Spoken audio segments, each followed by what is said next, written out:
Good evening sir. Good evening. Wait for some time. Sir board उल्टा दिख रहा है। उल्टा बोर्ड नहीं दिखेगा, सब चीज सही हो जाएगा। रुको 2 मिनट, चेक करने दो। अब उल्टा दिख रहा है बोर्ड। वही उल्टा सर। उल्टा कैसे दिखेगा? हमको तो सीधा दिख रहा है, तुम लोग को उल्टा कैसे दिख रहा है? हाँ, ये उल्टा दिख रहा है।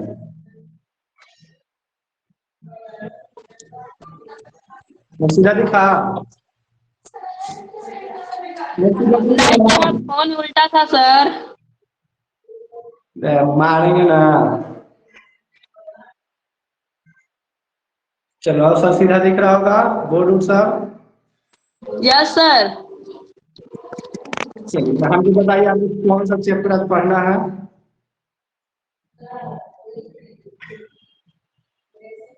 सुधांशु, जैकी, ईशांत शर्मा। ईशांत शर्मा। ईशांत शर्मा कौन है?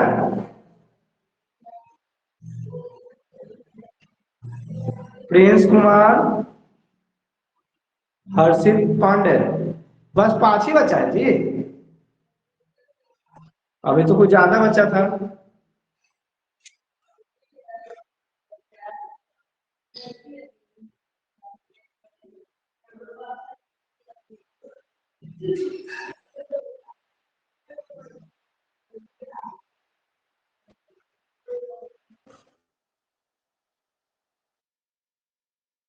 कौन चैप्टर पढ़ना है?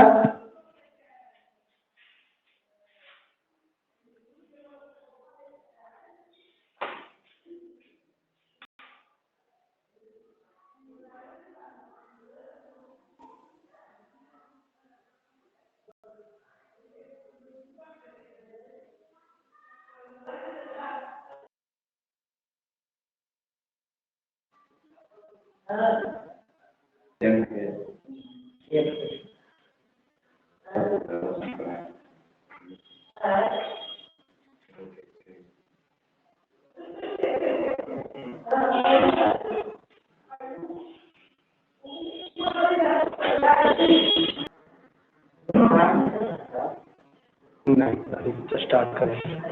चलिए आपको नहीं आने में ज़्यादा। अच्छा, तो पहले तो नहीं तो लोग को आना रहता है।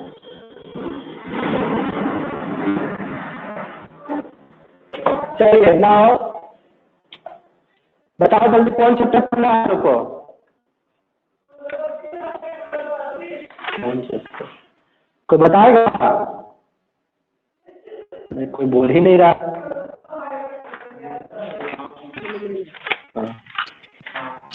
सर आवाज क्लियर नहीं आ रहा है। अरे कह रहे कि तुम लोग कौन चैप्टर पढ़ना है? सब नेचुरल अगर फेनोमेना के सर मेरा। पढ़ना है। अच्छा ठीक ठीक, पढ़ा रहे पढ़ा रहे।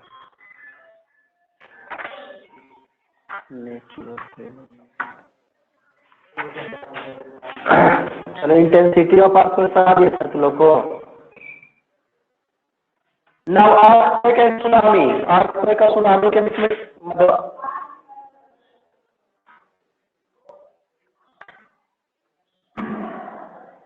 आवाज क्लियर नहीं आ रहा है सर। रुको ना, सब क्लियर आएगा। कह रहे आप दिखाई दे रहा है ना बोर्ड? हम भी दिखाई दे रहे हैं। Yes sir. हाँ सर। हाँ, नहीं दिखाई देंगे कुछ देर में।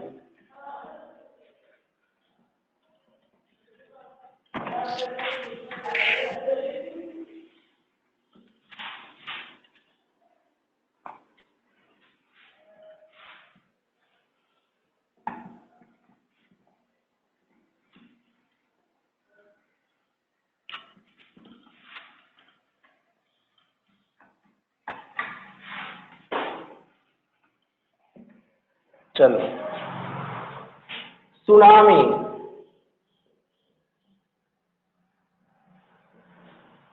सुनामी में टी साइलेंट रहता है। ओके, सुनामी जो है एक जापानीज वर्ड है। सुनामी क्या है? It is a Japanese word. It is a Japanese word. Tsunami एक जापानी शब्द है जिसका मतलब सुअनामी, मतलब सुअनामी शब्द से बना हुआ है, जिसका मतलब होता है सु मतलब हेलो सर क्या मरवा ऊपर करी तनुनी सर? क्या हुआ जी? बोर्ड नहीं दिखाई दे रहा है। हाँ हाँ हाँ the perfect sir, perfect. Okay एकदम सही है सर। सही। हाँ तो it is a tsunami. Tsunami मतलब जापानीज वर्ड। देखो, when earthquake, when earthquake comes inside the sea, comes inside the sea, then these seismic waves, then these seismic waves form tsunami, form tsunami. अब देखो tsunami में क्या होता है? Tsunami में जो जो मतलब क्या करता है,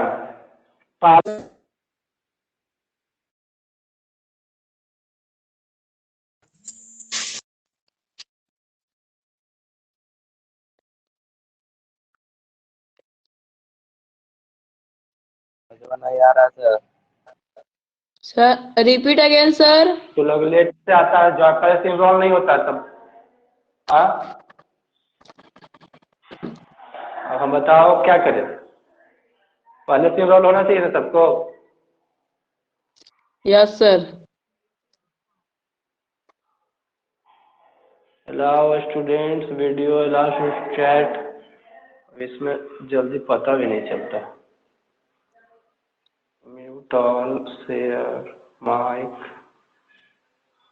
report, live post, settings, low quality mode.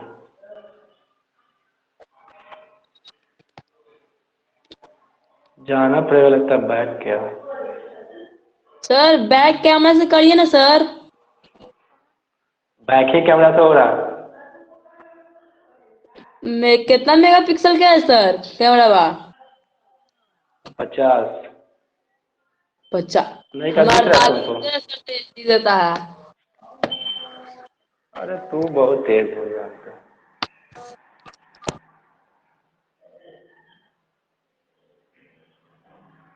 अरे अब नहीं हो पाएगा जी, अब बाद में रोल होना सब क्लास में।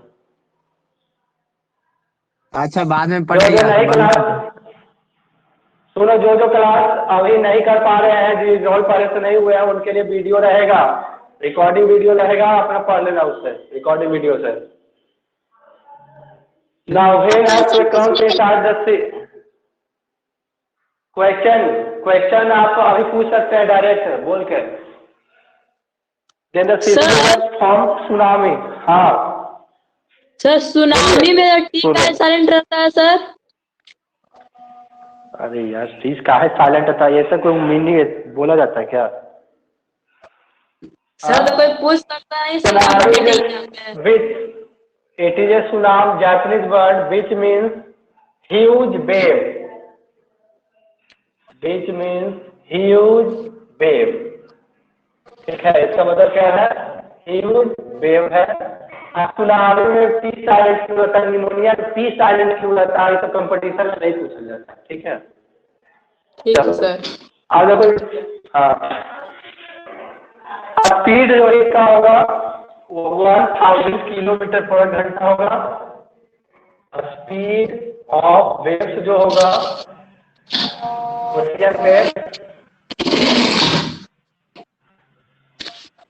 वो होगा 1000 किलोमीटर पर आवर।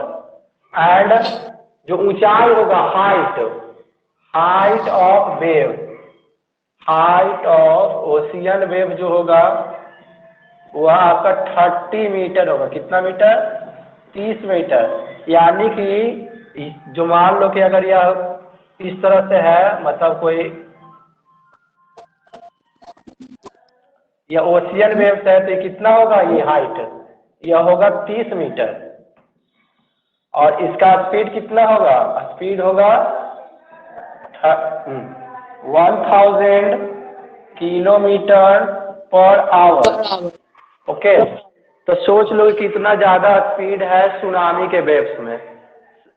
भारत में इन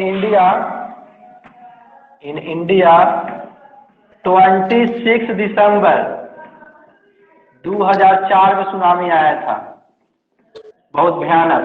तो बहुत लोग मारे गए थे। 2004 में? हाँ, 26 दिसंबर 2004 में आया था। और इस समय इंडिया और ऑस्ट्रेलिया का मैच चल रहा था।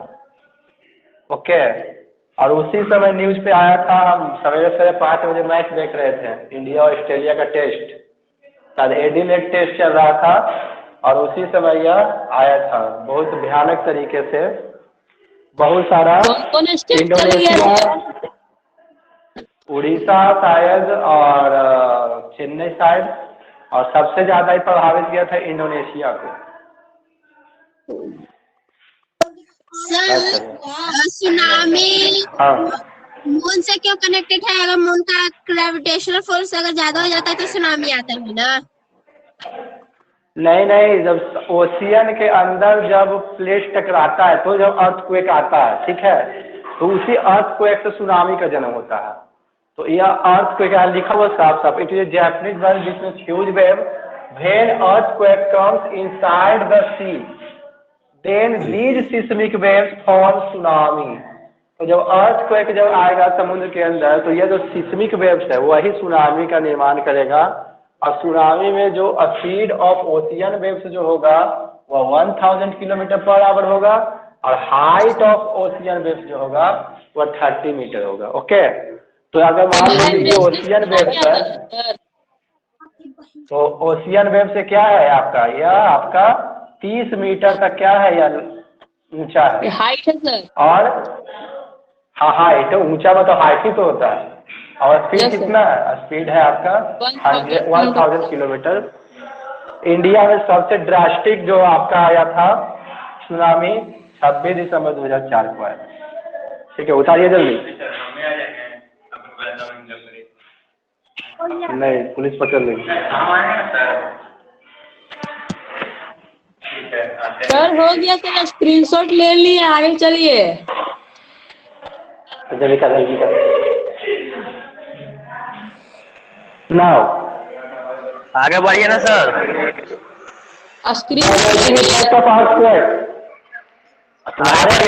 ना होगा। हो गया सर, लिख लिए। ठीक है, बहुत अच्छा। सब गजगड़ लड़का है। तो लोग पेमेंट ऑनलाइन कर देना। फोन पे है सर। सब पे है। Damaging effect of earthquake. सबसे पहले जुड़ल बोल नहीं रहा रंजीत। हाँ बोलो। अरे सबको चैट ऑफ करवा देंगे, समझा? चैट कौन कर रहा है? डैमेजिंग इफेक्ट ऑफ अर्थक्वेक ना लिखल फास्ट।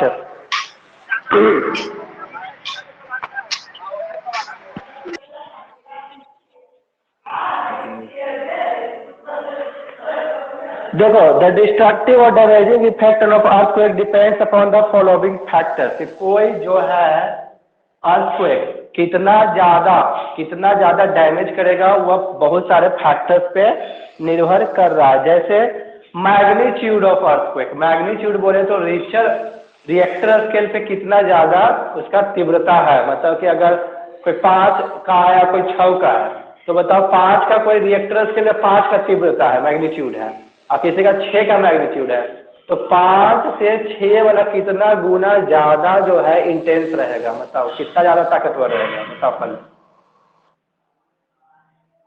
सर 10 का 10 टाइम्स, हाँ, क्योंकि रिएक्टर स्केल जो है एक लॉगरिथमिक स्केल है, तो लॉगरिथमिक स्केल पे एक वैल्यू अगर घटा बढ़ा तो वह 10 के मान में बढ़ोतरी होगा। यानी कि अगर दिल्ली में 5 रिएक्टर स्केल पे 5 है और मुंबई में जो भूकंप आया वो 6 स्केल का है, तो यानी कि मुंबई में जो अर्थक्वेक आया है वो 10 गुना ज़्यादा क्या है, ताकतवर है with respect to Delhi.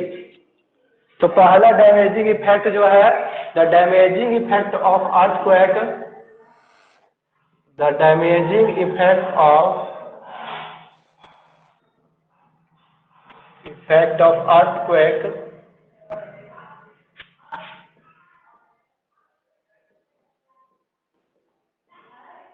depends on many factors.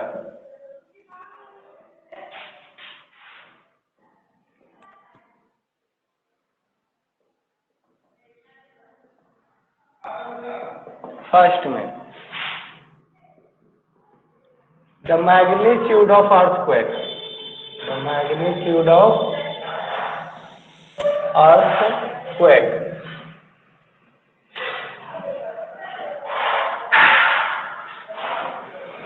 दूसरा फोकल डेप्थ, फोकल डेप्थ यानी कि अर्थ के कितना अंदर में भूकंप आया है।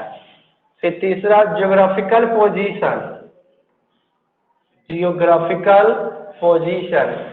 अब जैसे मान लो कि एक पहाड़ी इलाका है और एक मैदानी इलाका है, मतलब एक समतल भूमि है, एक बहुत उबड़ खाबड़ वाला भूमि पहाड़ी इलाका है। तो बताओ कि अगर भूकंप कहाँ आएगा तो ज़्यादा नुकसान होगा, पहाड़ी की मैदानी वाला पे? सर पहाड़ी पर, ठीक है।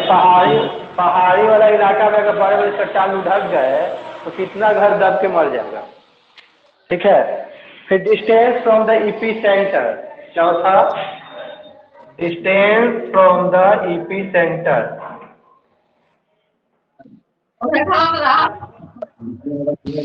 Distance from the epicentre, epicentre से डिस्टेंस कितना है।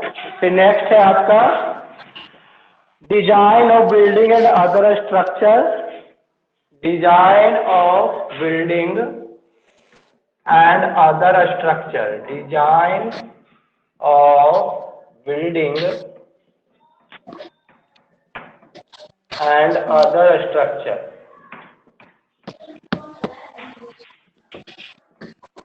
कि आप बिल्डिंग जो है वो कैसा बनाए हैं और कैसा उसका कंस्ट्रक्शन करवाए हैं। फिर उसके बाद है density of construction population in affected areas, ठीक है। छठा डेंसिटी ऑफ कंस्ट्रक्शन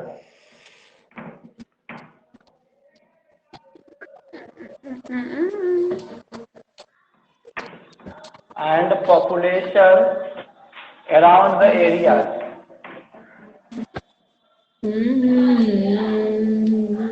राइट, गाना कौन गा रहा है? And population around the area. जैसे जब फिर से समझ लो डैमेजिंग इफेक्ट ऑफ अर्थक्वेक, तो कोई अर्थक्वेक से कोई जगह कितना ज़्यादा डैमेज होगा वो कौन कौन से बातों पे निर्भर करता है। पहला कि मैग्नीट्यूड, मतलब अर्थक्वेक मतलब कितना रिएक्टर स्केल पे कितना तीव्रता का है, 5 का, 6 का, 7 का, 10 का, उससे। दूसरा फोकल डेप्थ, डेप्थ कितना है, जो फोकस जो जहाँ पर से भूकंप उत्पन्न हुआ है वो कितना गहराई में। तीसरा ज्योग्राफिकल पोजीशन, ज्योग्राफिकल पोजीशन बोले तो कि वो जगह जो है कैसा है, मतलब पहाड़ी इलाका है कि मैदानी इलाका है। फिर distance from the EP centre, अब ईपी सेंटर किसको कहेंगे, फोकल के जस्ट ऊपर वाला पॉइंट को हम लोग ईपी सेंटर करेंगे जो अर्थ पर होता है। अब जगह कोई ईपी सेंटर से बहुत दूर है, कोई ईपी सेंटर के नज़दीक है, तो जो नज़दीक ईपी सेंटर का रहेगा वहाँ ज़्यादा नुकसान होगा और जो दूर रहेगा उसको कम नुकसान होगा। ओके। अब design of building and other structure, अब मान लो कि हम जानते हैं कि भूकंप यहाँ पर आता है खूब, अब फिर भी हम भारी भारी पत्थर का मकान बनाए हुए हैं, तो भारी भारी अगर पत्थर से हम मकान बनाए हुए हैं तो टूटेगा पत्थर तो क्या होगा।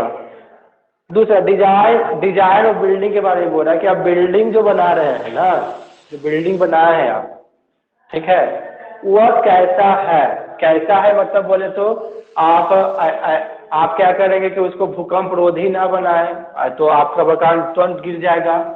ओके, डेंसिटी ऑफ कंस्ट्रक्शन का डेंसिटी मतलब बहुत कम एरिया में बहुत बड़ा बड़ा बिल्डिंग बना हुआ है।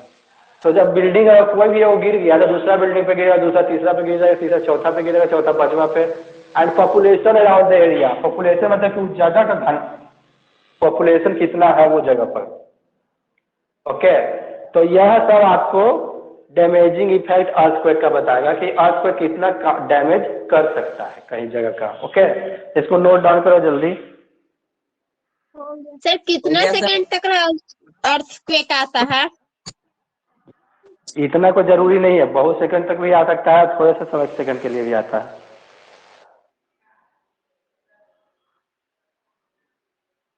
हाँ भाग।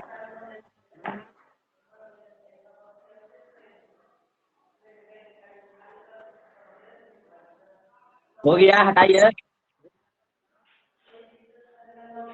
चलो तो हो गया तो बहुत अच्छा है। इसके बाद है अर्थक्वेक में काउज। अर्थक्वेक क्या क्या कर सकता है? तो अर्थक्वेक जो है रेलवे ट्रैक को डैमेज कर सकता है, अर्थक्वेक आपके घर के बिल्डिंग को गिरा सकता है, अर्थक्वेक पाइपलाइन को तोड़ सकता है, अर्थक्वेक जो है और भी बहुत सारे डिवास्टिंग एक्शन है, जैसे में अर्थक्वेक पुल को तोड़ सकता है, सड़क को तोड़ सकता है, बहुत सारे एक्शन है। ठीक है, तो ये सब आपका क्या है? काउज ऑफ अर्थक्वेक है। ये सब कारण अर्थक्वेक का क्या है? सब अर्थक्वेक के होने से ये सब होगा आपका। ओके, तो इसके बाद नेक्स्ट टॉपिक हमारा है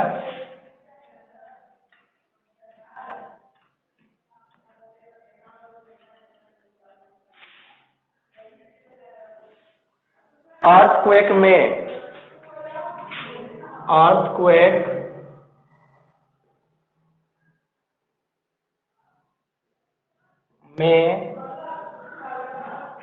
पहला cause damage to the building,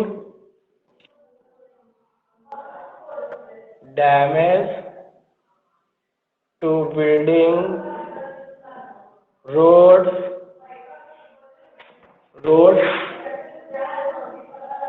okay, ETC आप लिख सकते हो, building, roads, bridge, ETC। Okay, दूसरा it can also damage gas pipeline, it can also damage gas pipelines,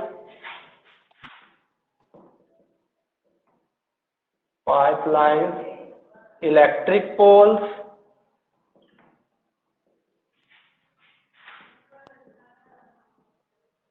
it can also cause flood, it can also cause flood by blocking the course of river,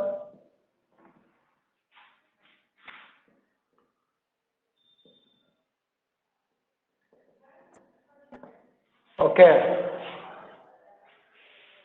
cause landslide, ठीक है, cause landslide समझता है? Cause land slides, okay, no, underground water, landslide मतलब भूमि अपने आप जो है धंसने लगता है नीचे के, धंसने या क्या कहते हैं, बाहुबली फिल्म देखे उसमें बर्फ का चट्टान कैसे जैसे कि गिराता है, तो बर्फ जितना भी ऐसे से नीचे की ओर गिरने लगता है, तो उसी को लैंडस्लाइड कहते हैं हम लोग। क्या कहते हैं उसको? Damage underground water supply, damage underground water supply,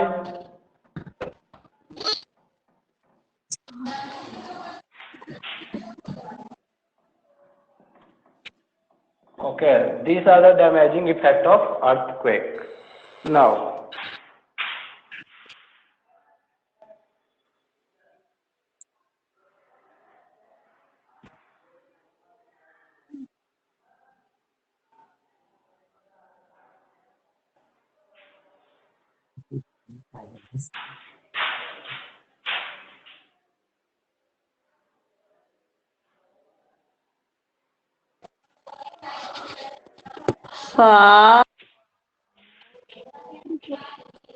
लौकी ही नहीं रहा है।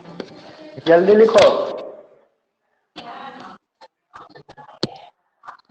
फोर्थ में क्या लिखा हुआ सर?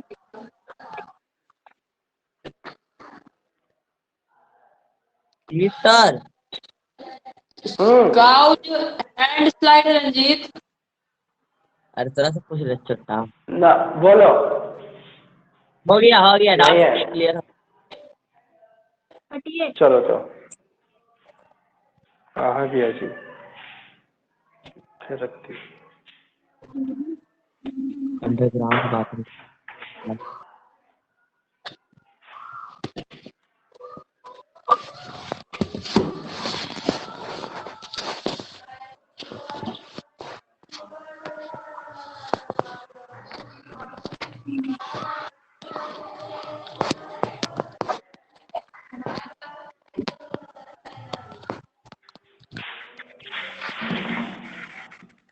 आगे बढ़िए सर। जी जी।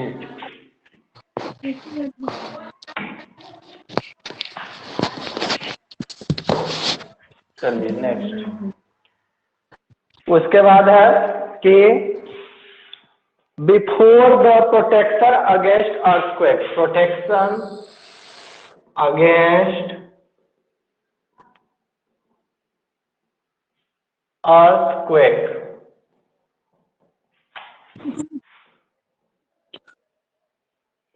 वो थी है क्या? Protection before protection against earthquake. उसके बाद है before the occurrence of earthquake, before the occurrence of earthquake. Occurrence मतलब अर्थक्वेक होने से पहले क्या करना चाहिए। Now listen first.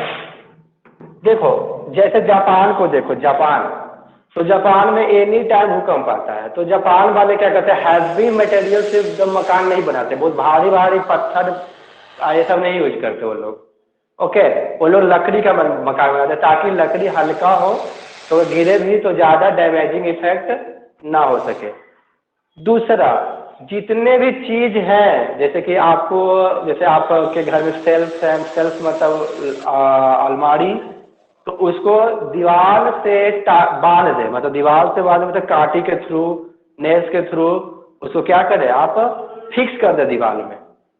तीसरा, हैंगिंग आइटम से लटकने वाला आइटम, तो उसको आप वैसे जगह पे रखें जहां पर वह आपके अनयूजुअल रिस्क से दूर हो, मतलब कि आप डेली वहां पर ना जा रहे हो, तो ऐसे आप बच सकते हैं। अब है कि जब अर्थक्वेक आए तो क्या करना चाहिए। तो सबसे पहले अगर अर्थक्वेक आए तो सबसे पहले तो खुले मैदान में भागो। दूसरा, अगर आप नहीं भाग सकते हो तो कोई कुर्सी का, चेयर का, या अभी जो भी हो आपके घर में, पलंग हो, चौकी हो, उसके अंदर छिप जाओ ताकि अगर बड़ा बड़ा चट्टान गिरे भी तो उस पे गिरे, आप पे ना गिरे। या आपके पास ऐसा भी कुछ रहे तो अपने सर को कम से कम तकिए से या कोई भी मोटा कंबल, रजाई, ये सब से क्या कर लो, अपने शरीर को ढक लो। ओके, या तो फिर आप अगर मान लो कि दीवार गिरने की स्थिति में है तो आप वैसे जहाँ पे डोर का, सबसे डोर की किनारा जो होता है, मतलब बोले तो stand under the door frame, मतलब डोर का जो ऐसे, मतलब जैसे डोर बना हुआ है इस तरह से जैसे, तो इसके अंदर आप आ जाओ ताकि आप गिरने से, मतलब अगर आप दरवाजा गिरे या बाल गिरे तो आप उससे दूर हो जाओ।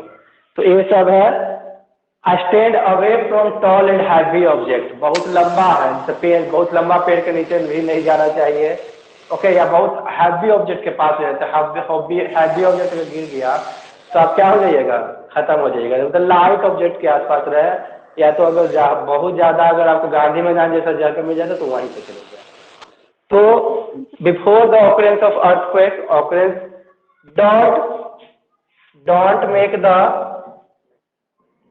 don't make house with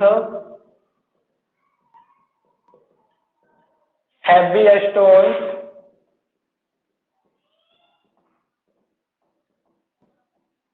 ठीक है, don't make house with heavy stone in earthquake areas, in continuously earthquake areas, in continuously earthquake areas। Sir Japan में क्यों ज्यादा अर्थक्वेक आता है? जापान में क्योंकि वो आइलैंड पे बसा हुआ है इसलिए, ठीक है। दूसरा, fix the shelf with wall of house.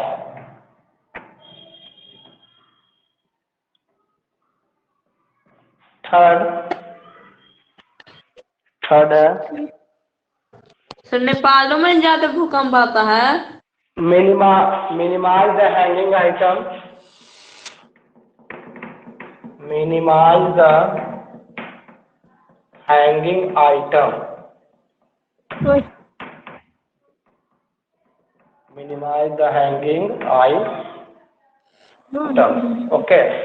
So these are the protection against earthquake before the occurrence of earthquake, यानी earthquake होने से पहले आपको इन सब बातों पे ध्यान देना है।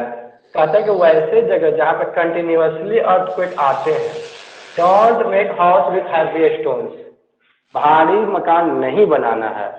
दूसरा, fix the self and cupboards with walls of house, self जो है अलमारी है, कपबोर्ड है, आपको उसको वॉल से ठोक के रखिए। Minimise the hanging of items, जो लटकने वाले हैं चीज वो उसको अपने से दूर रखिए या बहुत कम उसका यूज करें घर में, जहाँ पर लगातार अर्थक्वेक आते रहते हैं। लगता है 40 मिनट आपका हो गया है, ओके। और 9th क्लास का भी क्लास हमको लेना है इसके जस्ट बाद, तो हम तो जल्दी तुम लोग करो। 3 मिनट बाकी है सर। नहीं, बाकी नहीं है।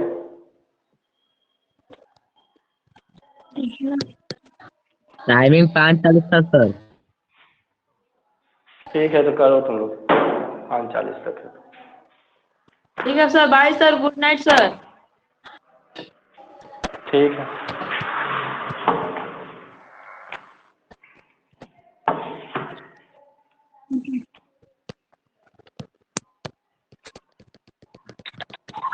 बोलते हो गया? Yes sir. आज सभी को ऐड होने के लिए बोल दीजिएगा। क्या करोगे आप?